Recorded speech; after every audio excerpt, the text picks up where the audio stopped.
Auzubillahiminash-shaitanir-rajim. Bismillahir-rahmanir-rahim. Assalamu alaikum. My name is Sana Sultana, PhD scholar from Bahauddin Zikra University, Multan, lecturer of mathematics in ISP Multan. अच्छा, अब मैं आप लोगों को ना ये एक थ्योरम नंबर 5 बताऊंगी, किसका, कनेक्टेड स्पेस का। तो आज जो इसकी स्टेटमेंट पढ़ते हैं, क्या कहता है। Prove that the union of collection of connected subspaces. अब पीछे आपने एक कनेक्टेड सबस्पेस देखा है। कनेक्टेड वो होते हैं जिनका फर्दर पार्टीशन नहीं कर सकते। कनेक्टेड सबस्पेस है, आप उन सारों का कंफर्म है कि वो सारे कलेक्शन है, एक हमारे पास सेट है, अंदर सारे के सारे कनेक्टेड सबस्पेसिस पड़े हैं एक्स के। अच्छा, एक्स के सारे कनेक्टेड सबस्पेसिस हैं, उन सारों का अगर आपने यूनियन लिया, उस यूनियन के बारे में बात हो रही है, that have a point in common. और इन सारों के बारे में बता दिया कि इन सारों में एक पॉइंट कॉमन ज़रूर होगा। ये एक एक्स्ट्रा कंडीशन उससे बता दिया कि ये जो सारे अंदर सेट खड़े हैं ना, इन सारों में एक पॉइंट कॉमन ज़रूर है। अब आपने क्या करना है कि वो जो कलेक्शन है उन सारे सेटों का यूनियन लिया, उस यूनियन को अब आपने कनेक्टेड शो करना है। तो ये कनेक्टेड शो करना है कैसे। अब देखो, यही उसने बात की थी, कलेक्शन ऑफ कनेक्टेड सबस्पेसिस। तो मैंने कुछ एक कलेक्शन ले लिया और ये अल्फ़ा ए अल्फ़ा से डिनोट कर दिया। अल्फ़ा हमारे पास क्या है, ये आई पे डिपेंड कर देता है। आई अगर फाइनाइट है तो ये फाइनाइट सेट होंगे, अगर आई इनफाइनाइट है ये इनफाइनाइट सेट होंगे। B a collection of connected subspaces of topological space this. अब आप लोगों को ये भी गिवन है कि इन सारों में एक पॉइंट कॉमन है। तो सपोज किया पी जो है वो इन सारों में कॉमन है, मतलब इन सारों का इंटरसेक्शन लेंगे तो हमारे पास पी आएगा।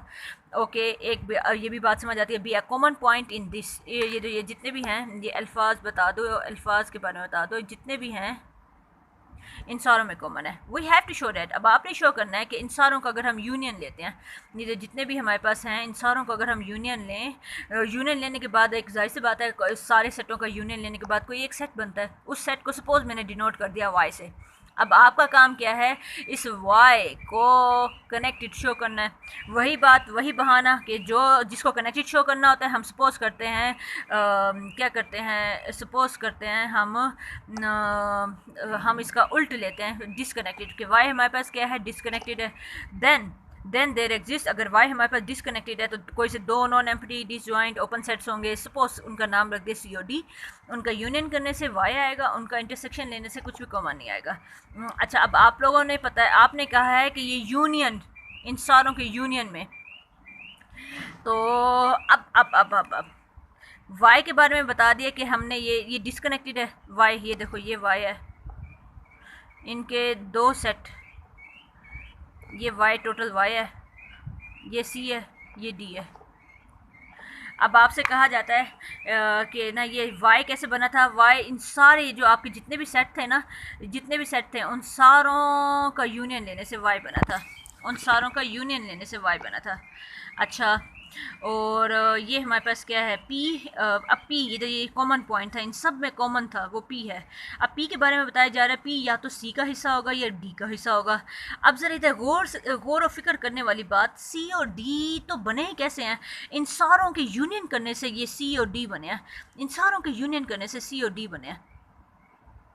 यूनियन करने से इन सब में एक पॉइंट कॉमन था। तो अब आप लोगों को तो बेधड़क कहना चाहिए था पी सी में भी है और पी डी में भी है। नहीं, रुको, ऐसा भी तो हो सकता है, ये सारे कनेक्टेड हैं बच्चों, सारे कनेक्टेड हैं, सारे कनेक्टेड हैं। मतलब अगर किसी इन दोनों में से ये सारे सबसेट किसी एक में जाएंगे, या डी में जाएंगे या सी में जाएंगे, ये सारे कनेक्टेड हैं। आप लोगों ने पीछे थ्योरम पढ़ा था, यही सिचुएशन ही थी कि एक हमारे पास एक्स है, वाई है, उसको हमने दो हमारे पास सबसेट हैं। अब एक कनेक्टेड सेट है, कनेक्टेड सेट वाई हमने लिया था, वाई या तो सी में होगा पूरा का पूरा या डी में होगा। अब ये सारे कनेक्टेड हैं, तो फिर या तो ये सारे सी में आएंगे या ये सारे के सारे डी में आएंगे। तो अब ये सिचुएशन है।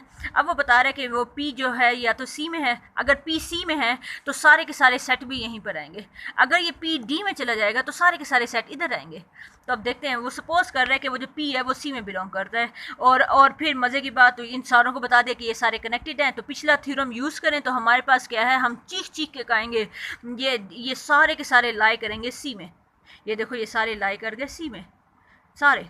अच्छा, और फिर इन सारों का यूनियन करने से वाई आता है। तो इन सारों का यूनियन करोगे, क्योंकि अगर ये सारे एलिमेंट सी में लाई कर रहे हैं, इन सारों का यूनियन भी सी में कंटेन करेगा, तो वाई हमारा इजीली सी में कंटेन कर गया। तो इस तरह हमने, इस तरह अगर ये सारे एलिमेंट, ये देखो वाई पूरा का पूरा सी में कंटेन कर रहा है, इसका मतलब है डी हमारा खाली सेट है। और आप ये भी इसके लिए भी कर सकते थे, अगर आप कहते कि पी जो है वो डी में कंटेन कर रहा है, तो फिर सी आपका खाली सेट निकलता, और विच इज़ अ कंट्रडिक्शन। और ये हमारे पास कंट्रडिक्शन हो गया। आपने तो कहा था कि डी हमारे पास नॉन एम्प्टी है, तो डी एम्प्टी कैसे निकल आया? सो जो आपकी सपोजिशन है वो रॉन्ग है, और हमारा इजीली वाई हमने कनेक्टेड शो कर दिया। चलो बच्चों, अब अपना बहुत ज़्यादा ख्याल रखिएगा। अल्लाह हाफिज़।